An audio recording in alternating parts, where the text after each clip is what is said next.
Okay, player spotlight for week 6. Sometimes you'll see scores in D3 games and say, oh, there was an offensive shootout. Hey, those defenses, they really didn't play a good game. I think this is one of those exceptions to the rule, or at least the player that we have on this week is a major exception, as his stats, his performance were really needed by the Salisbury Seagulls. James, do the honors.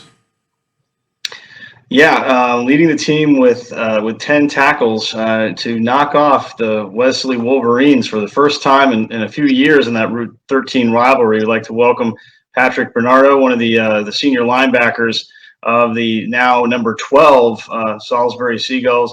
Patrick, congratulations on the win. How did it feel? Man, it felt great. My senior year and coming so close so many times the past couple of years, and just losing by just a little bit, man, it really felt good to win this game, especially at home. We haven't won a game, beat Wesley at home since 2004, so this is a great game for not only us but also the program and the city of Salisbury.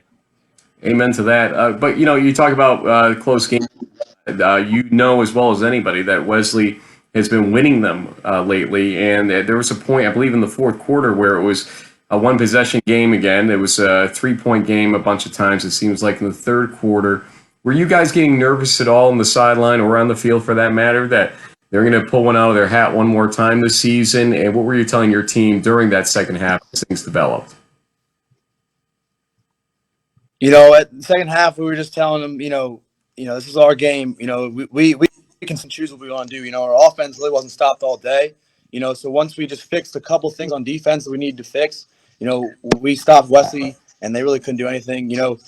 I could just tell you, man, there was just a different sense of energy in this game and the environment. We knew we were going to win.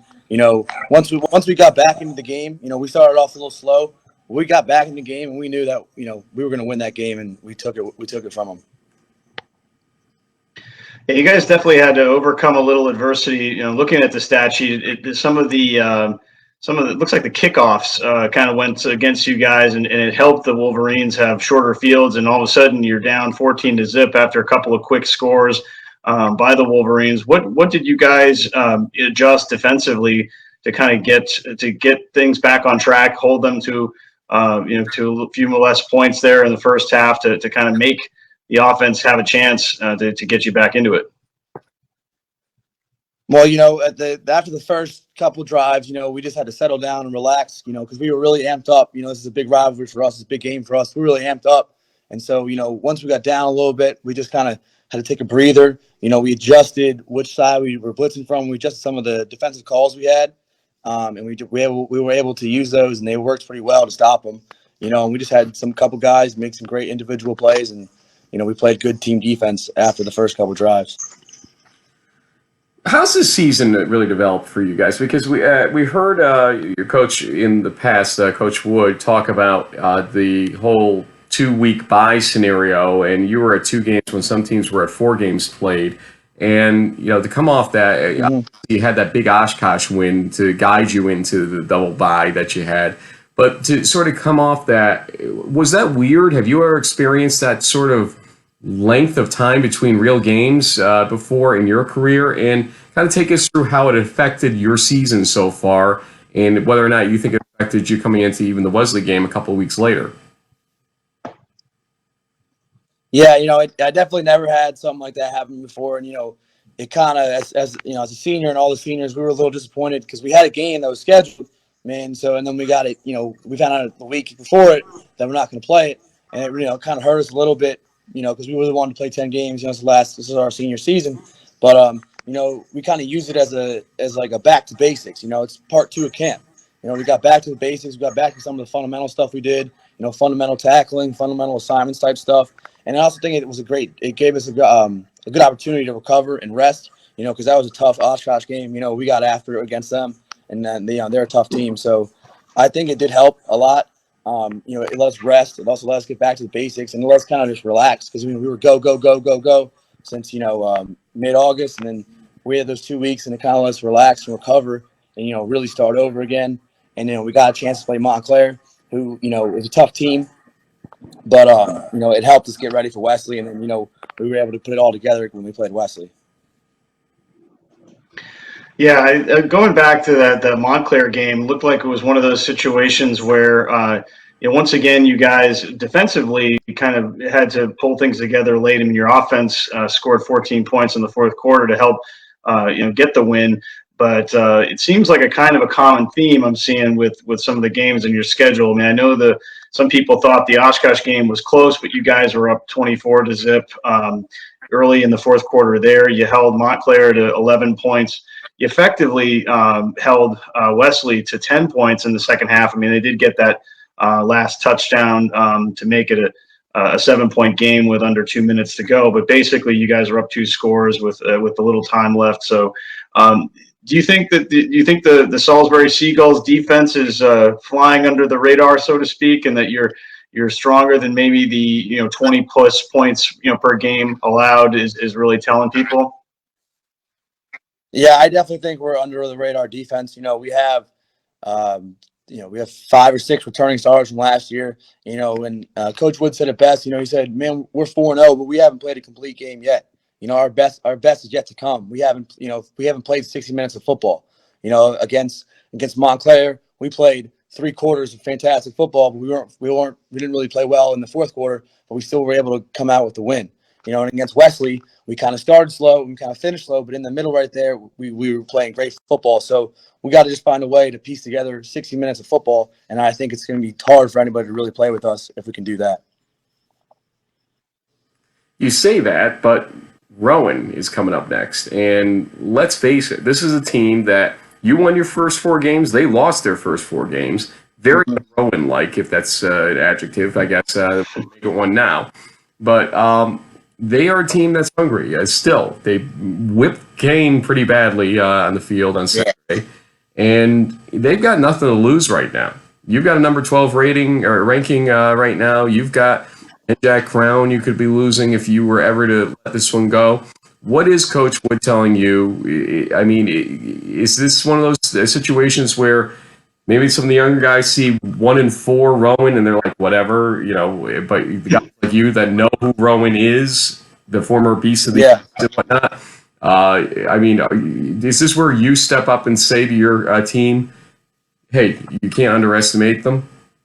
Yeah, so we had after our team meeting last night, we had a players only meeting where the captains and leaders we stood up and we talked to the team and we said, hey, my freshman year we were 4-0, we were 13th in the nation. We played Rowan and we lost. So this is a tough team. They're always got a lot of good athletes and they always play really tough. And another thing we were talking about last year. They beat Wesley, and then we played them. So it's kind of roles reversed. So we want to, come out with a good show, and their record does not reflect how good they are as a team. We've been watching a lot of film on them, and they have some ballers on their team. So we're really just focused on, hey, this is not. Don't look at their record, look at their team, and you also got to worry about really looking at ourselves and talking about playing that whole 60 minutes of football. Yeah, well, the beauty is you guys control your destiny at this point, and so you just got to keep going 1-0 each week. But stepping away from football a little bit, Patrick, tell us a little bit about what brought you to Salisbury. You've had an amazing career, over 200 tackles and going. You could probably even eclipse 300. Knock on wood, and as the season continues. How did you come to become a Seagull, and what are you thinking about doing after you graduate? So, I'm from Montgomery County, Maryland. So, I'd always kind of heard of Salisbury, it's a state school. But, my senior year rolled around in high school, had a really good season. And I always knew I wanted to play college football, and I wasn't really getting recruited that heavy from any schools at any level, really. And I remember, one day my mom was just like, hey, what about sending an email to Salisbury? And I was like, all right, whatever. And I remember literally probably like 3 hours later, Coach Fleetwood was responding to my email and said, "Wait, we really like you. We want you to come on a visit." And I remember coming on my visit, and I had been on a couple other visits to a couple other D3 schools, and I just didn't really feel myself fitting there. But I remember when I came to Salisbury, man, I looked around the campus, and I was like, "Wow, this is a cool place. Like, this is a place that I could see myself going." And the stadium wasn't fully built yet, but it was it was getting up there, so. They were just talking it up, and I was like, this just seems like a place for me. They were a good team. They're a good culture. A couple things that I wanted from to play in college, I wanted, I didn't have a lot of success as a team in high school. We weren't very good. I had 2 different head coaches in 4 years. So, I wanted to go to a place where I could have a consistent head coach and a consistent program. And I felt like Salisbury was that kind of place for me. And then, my plans for the future, man, I came here to play football. I'm a phys ed major, and I would like to, start coaching football after I'm done playing. I really like it. It's what I'm about. You talk about Nate, awesome. Anybody, they're going to say it's a football guy. He really likes football. So. Well, I think based on your career as a linebacker coach, you'll be hired in a second, and you can't have a much better mentor than Coach Wood, one of the great coaches of all of football, not just D3. Yeah, I want to jump in on that. Coach Wood, you're talking about consistency and whatnot. And we've had Dustin Johnson, who is the current head coach of William Patterson, on early in the season. He's doing some great things, obviously, for Willie P, as they call it. But, what is your relationship like with Coach Wood? Is he that kind of jokester that we hear about behind the scenes, where he's very serious but very lighthearted at the same time? Give us your impressions, not impression of, because he'd kill me if anybody ever tried to do that. But your impressions of Coach Wood and what he does so well there, how he's become such a mainstay. Coach Wood, he's really like he's a no nonsense guy. He likes a certain way things. He likes certain things his way. But he's also a type of guy you can just go up to and talk to anytime about anything that you need, whether it has to do with your classes or just how you're doing. You have an issue, you just go talk to him, and he really does. He cares about his players. He wants all of us to be successful. And, he does have some great assistants, Coach Fleetwood and Coach Bennett, man, they really help out. But, he just is not no nonsense guy. And he just tries to, emulate the program in his image, and it's been working for him.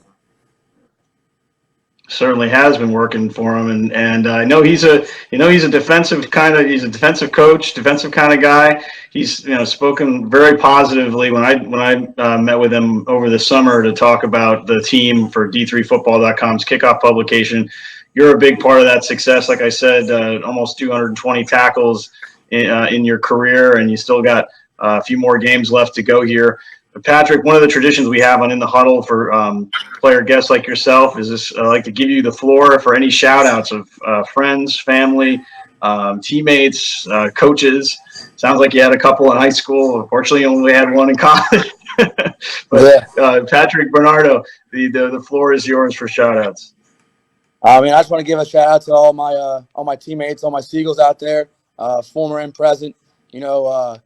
I do this for you guys. I want to be part of this community, this culture. I'm just trying to change the tradition and, live on the legacy you guys got. And last thing is don't want to be no Wolverine. I'd like to give a shout out to that fly that you have so expertly avoided during this interview. Out of here, man. I'm gonna freak out soon. I'll say some prayers for that fly. It ain't gonna last long around you once this thing is done. But make like they're the Rowan Profs that fly, and perhaps see what you're gonna do with the Rowan team this weekend. They are no easy team. We've said it in this interview, and to keep your ranking and to keep undefeated, it's going to take a good effort this weekend by the Salisbury Seagulls. And you yourself, sir, your defensive unit needs to show up indeed. So Patrick Bernardo, get ready for the game, but thanks for joining us in the meantime here on In the Huddle. Thank you guys for having me.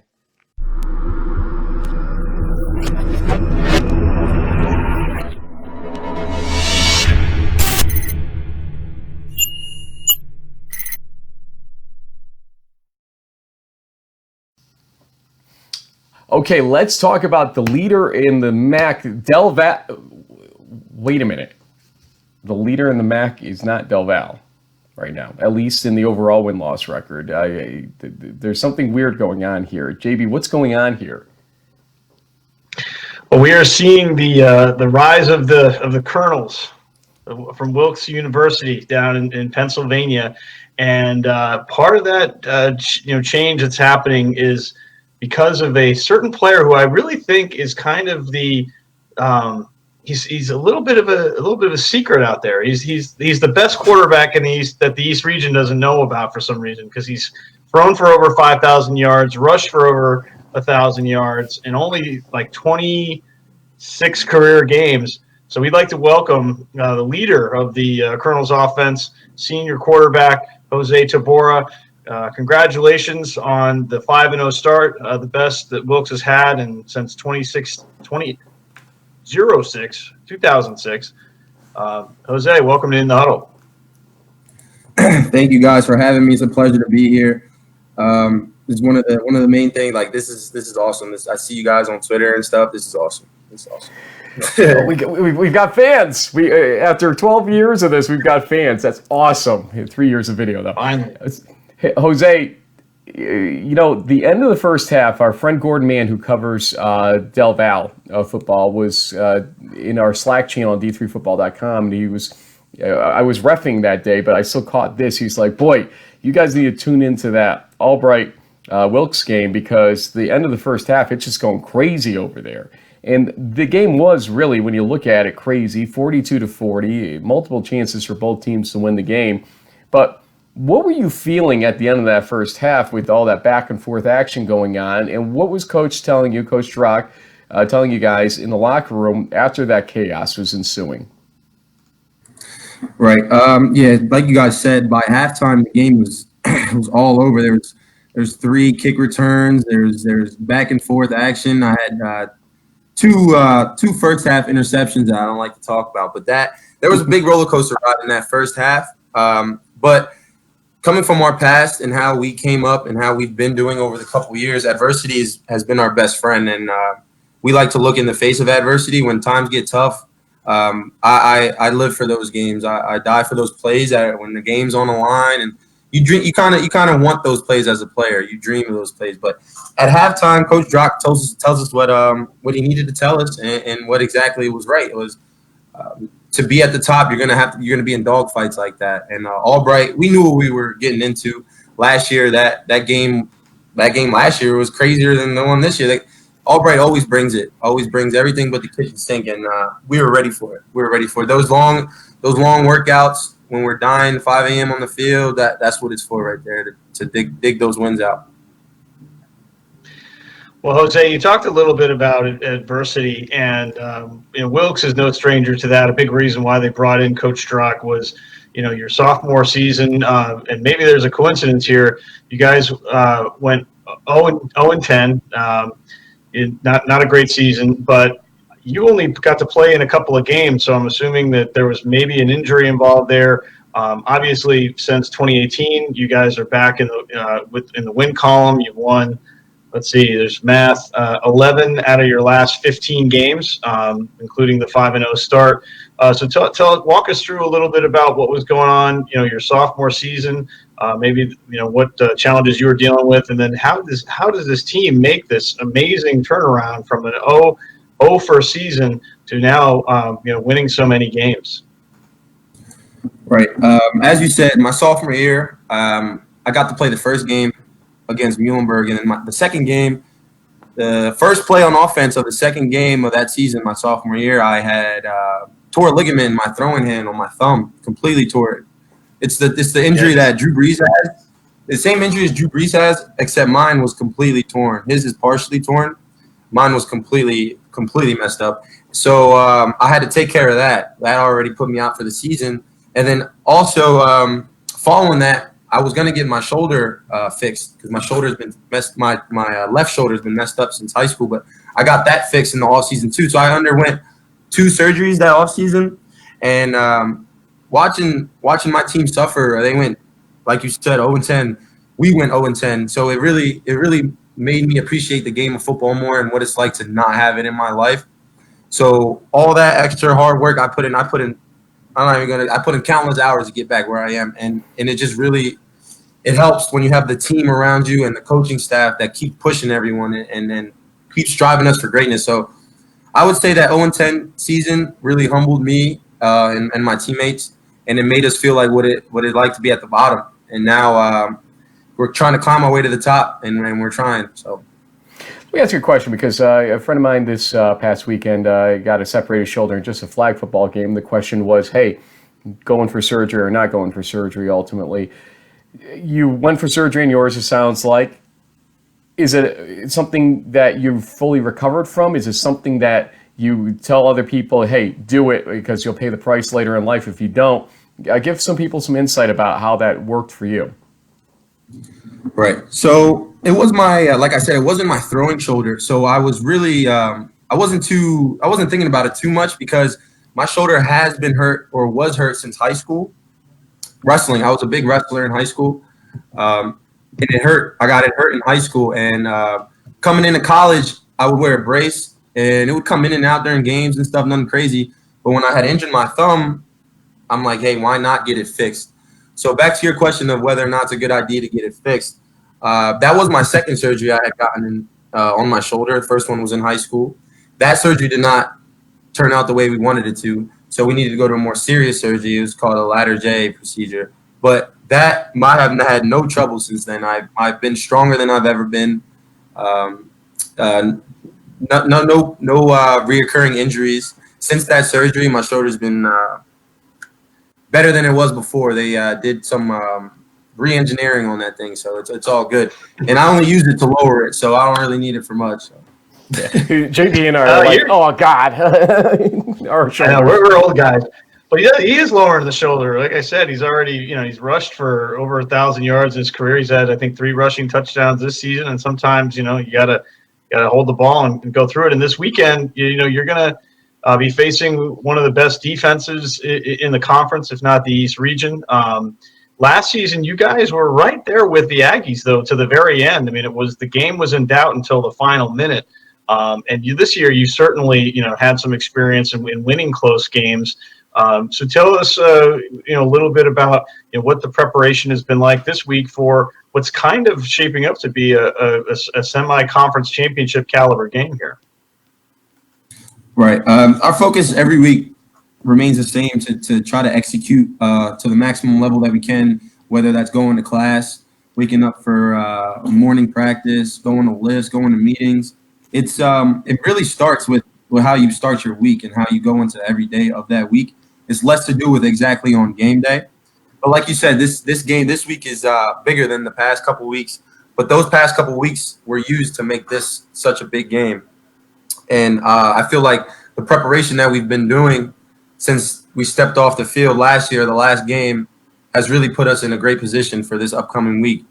But this is going to be a big challenge, and the team is very excited for it. But like you said, for me, don't make no mistake, this is going to be a fun game. Let's talk about the MAC in general, because for a lot of people, seeing a Wilkes team where it is right now, and the Misericordias of the world right now, which, my goodness, Brady is a magician to keep that team afloat the way he has. I don't think you would deny that fact of what he's been able to do right there. But I mean, there are teams here that are unheard of. Let's throw DelVal aside for one moment, just for a second. You look at the leaderboard, and it's like completely shifted from what we were used to in the 2000s and early 2010s, basically. What would you tell people? And we ask this of our MAC guests often. What would you tell people about the strength of the MAC right now? Is it just a whole lot of strength? Is it a lot of mediocrity building in right now with DelVal still at the top? How would you characterize it as a senior right now, having seen things shift in the meantime? Right. Like you said, coming in my freshman year, there were teams that were at the top. There was Albright, DelVal, Widener, Stevenson. Those teams really hung at the top, and all the other teams, like you said, were kind of mediocre. But now I feel like watching film between the other teams and stuff like that, I feel like with the new coaching changes and shifts that are happening around the conference, I feel like everyone's really competitive right now, and competitive brings the best out of everything. And I feel like the MAC is really, every time I play, there's not a team I'm overlooking, really. There isn't a team I'm overlooking.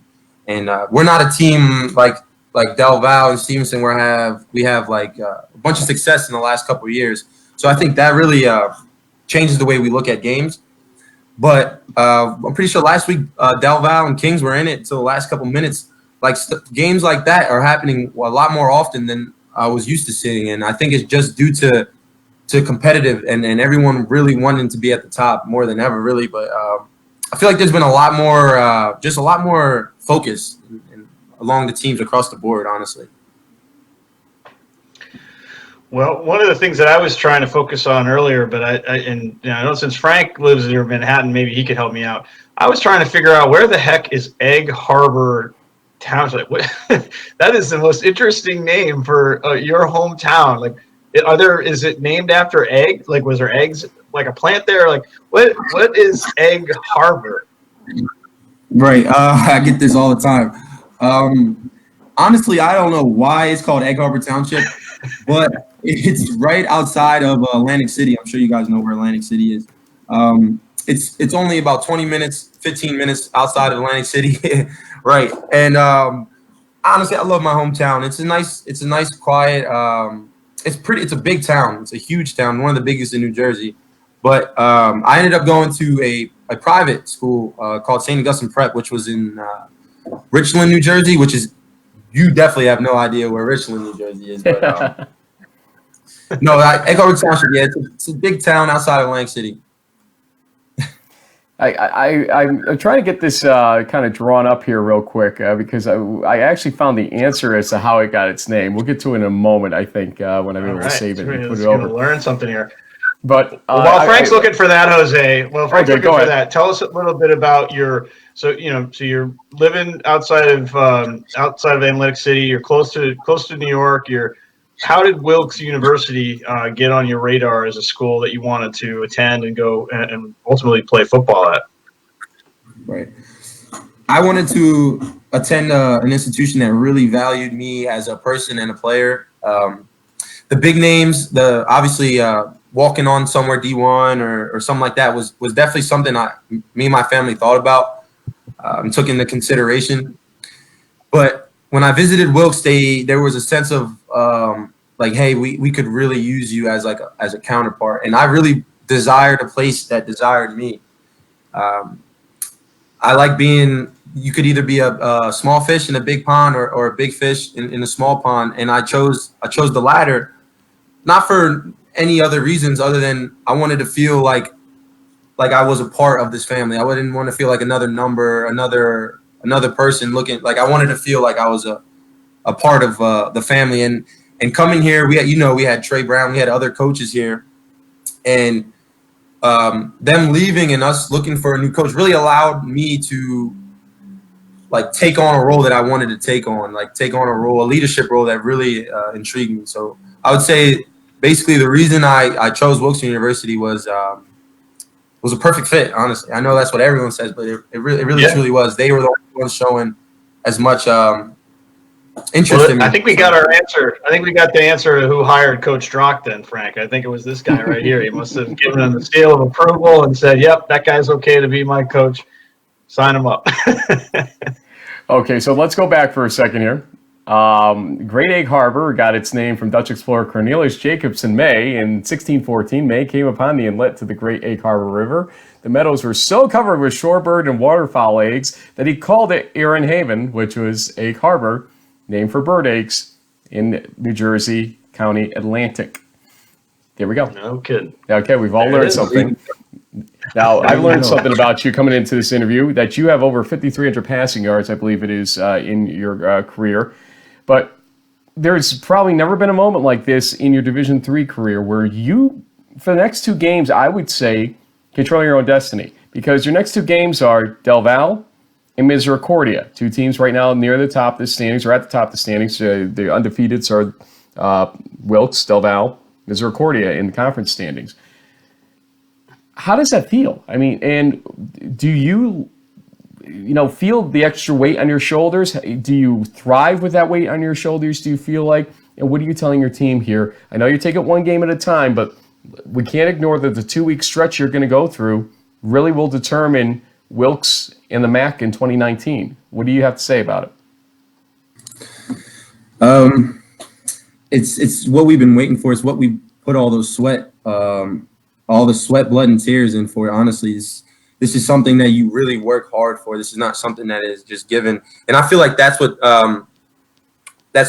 we differ from the other teams that really stand at the top. their divisions is we felt like what it was to be at the bottom. So us being even in the conversation is it's a blessing, but we worked for it, and we can't let someone, like anything, you can't let someone just come and take it from you when all that work was put in, all those reps were put in. It is weight on your shoulders, but this is weight that you want. This is weight that people wish for. This is stuff that you really you strive for, and I feel like our team really plays well when they're under pressure. So I'm very excited. Well, we're coming into this DelVal game. Anthony Fontana is definitely getting his efficiency up, no doubt, and he's a good quarterback, and you are a good quarterback as well. And probably should go above good, but we'll just keep it even at that right now. I will say this much, though. JB led into this interview saying how, you're kind of the unheard of in the East region, and just this interview alone, I've become really a Jose Tabora fan. We've always talked about your stats, and I kind of never knew who you were over the last couple of years when we run our scoreboards during our host chat segment every week. And putting the face and voice now with the name, you can tell your passion for this, indeed. So, we can't pick, favorites in this whole thing. I like Fontana, who was a good guy when I covered the game against Kane a few weeks back, but it's whoever wins this game, I'm going to be really happy for coming up. Before we get to that game, though, as JB knows, we give you this. You probably know this too. You watch the show. It's time for shout-outs. And so any friends, family, teammates, whoever might be watching, Jose Tabora, shout-outs. Your floor. All right. Shout out to my family, honestly. Shout out to my mother. Shout out to my father. My sister, they're at every game. My niece, Bella, shout out to you guys. You guys are at every game. Alan, too. Also, shout out to my roommates, D-Rock, G-Rag, Bud, and Gabe. They're some old men, but they still get it done. And honestly, shout out to the family. The Wilkes family, the football team. I got a lot of brothers that I could call for anything almost at any time, and I'm really appreciative to them. And everything they do for me, and the coaches too. The coaches really are great people, great guys, and they really got my back. That's why I play so hard for them on Saturdays. JB, I probably should never ask this question, but when you qualify old men, what's that age range usually? Just out of curiosity, I'm asking for a friend. Do they have any gray hairs? He's not going to answer that question. He knows better than to answer that question right now. Yeah, no, they're old men to me, so it's whatever. Okay, well, us two ancient guys are going to let you go now. You can go plan for that DelVal game. We're going to talk to Coach Drock about what defines old, ancient, and otherwise, and he might have some say in that as well, since JB and him, I think, went to school together or something like that at some point. Oh, no, he's at least 10 years younger than me. He's 10 years younger than you? Then he's damn young. Yeah. I didn't realize he's that young. Oh, I got one more comment though. You said I was a senior. I'm a senior, but I have another year of eligibility due to my injury. So I just want to say that. Was it the medical situation in the sophomore year? Yep. So breaking bad news for the MAC. This guy is coming back for one more year. Yes. Well, that's great. Because I'm really enjoying this. Like, we got to do this again. This was a lot of fun. So that's good to hear. I was wondering about that because I was like, a couple, a game or two. Nice to know that we've got at least one more season of Jose Tabora at quarterback. Hold on, we'll fix this right now. There we go. There you go. Yeah, there it is. But better guys, I appreciate that. Well, the rest of the interview will look like it originally did, but now we will have you as a senior. Senior, yes, sir. Yeah, wink, wink, nudge, nudge. Well, stay healthy, sir, so that you get that last year in. And thanks for joining us. Really do appreciate your time. Thank you, guys. It's a blessing. Thank you.